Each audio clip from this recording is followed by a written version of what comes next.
All right, welcome back to sunny Ohio. The sun is out. It's beautiful, balmy 25 degrees. Got the E60 warming up. We're gonna move some logs. Just picked them up from a job site. Got some pine logs.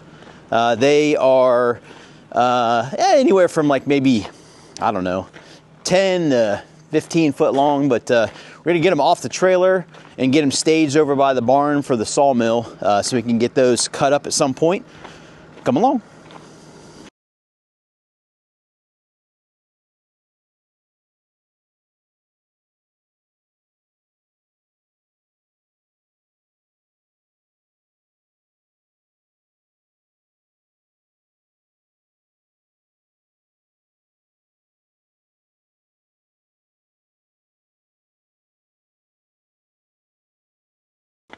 All right, so there it is. You guys run the time lapse.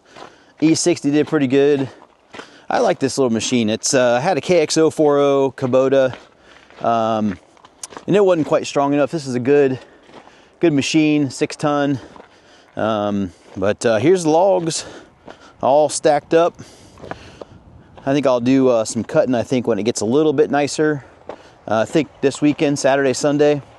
Looking like it's gonna be pretty good, so we'll get logs cut up and on the sawmill. So till next time, thanks for tuning in.